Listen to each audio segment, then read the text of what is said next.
Hello, everyone. Today I will be showing you how to draft a fantasy football team. There's going to be a couple things you're going to need. First would be a notebook and a pen, and second would be some type of computer, draft guide. In this case, I'm using my cell phone, which is pretty much both of them. So as you can see, I have it pulled up here with some players there. I have them sorted by last year's stats. But yeah, so you're going to want those things.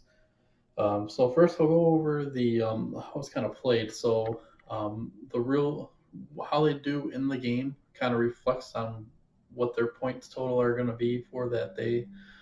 So it's going to be 6 points for a touchdown. I go by 6 points whether it's passing, receiving, or rushing. And every 10 yards for receiving or running, you're going to get another point. Also, for each reception, you're going to get 1 point. And then every 25 yards of passing the football, you're going to get another point. So all these things kind of add up to your point total for the day, depending on how your player does. Um, so yeah, that's kind of the basics of it. So first, you're going to want to do some research. You're going to need to look at players, how they've done the last few years, whether they're a veteran that's been kind of a consistently elite player, or even if they're like a newer player, maybe it's their second year, something like that. Like there's going to be a lot of young players going really early this year. They did quite well last year. So with that said, the best positions I like to target early on are running back and wide receiver.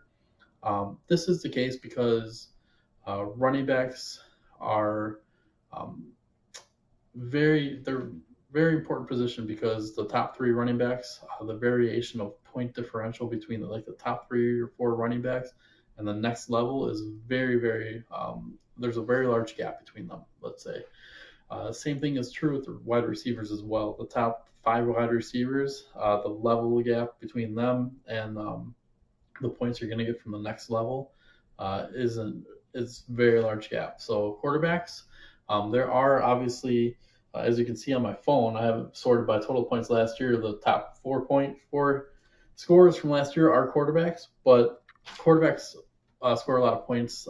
Like if you have a 10-person league and you get a top 10 quarterback, there's a very small, much smaller gap between point differential between that position as far as between that and a running back or wide receiver or even tight end for that matter. So yeah, so that's kind of how I like to research. Kind of find like a consistently top elite player that I know is going to be at that level for my first pick, definitely, and try to get that type of person for your second and third pick, possibly even.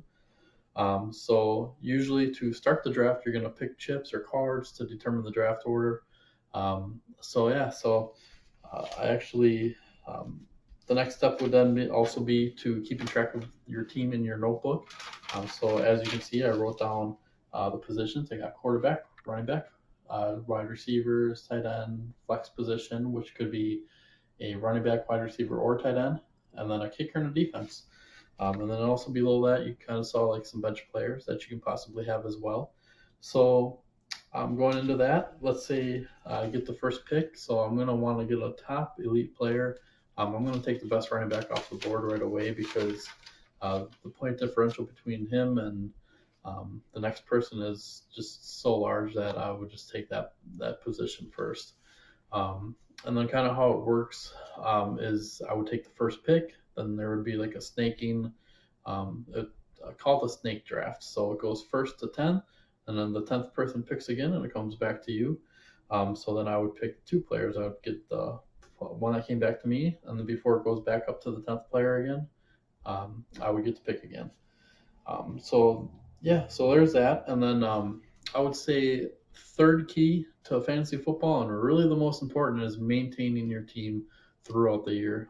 Injuries happen, and that sort of thing is kind of an unfortunate side effect of fantasy football, and really real life. Obviously, you don't ever want to see anybody get hurt, but it does happen. So yeah, you want to keep up with your team each week. Really, each day you kind of want to see what if there's any new news about your player, and that way you can pick people up off the waiver wire, which is like free agency basically in fantasy football. Um, so yeah, so you want to make sure any type of injuries your players may have, if they're out for that game, you're going to want to put them on your bench and kind of use your bench players as a replacement for that. And then also, you want to kind of keep track of like the bye weeks because it's important to always have as many players playing as you possibly can. You always want a full team each week that's playing. Um, and then basically with that, you're going to want to start the players that you think are going to score the most points because obviously it's based on points. So you want to definitely be on top of that. So yeah, that's pretty much the basics of drafting fantasy football. I've done very well for past few years, and I've been playing for over 20 years, really almost. So I do have some experience in it, and it's just very fun. Way to get a little competitive with friends and that. Um, but yeah, I'll show you kind of like how I started draft. So I have 5 players drafted in like a mock draft. It's like a test draft. So you can see I kind of drafted like some of the important positions, a couple running backs, a quarterback, a receiver, and a tight end, just based on who's there when you get there. So some of it is based on luck on your pick and who you're kind of targeting in the draft. Um, but yeah, so if you think it's interesting to get into fantasy football, give it a try. And yeah, need any help, just let me know.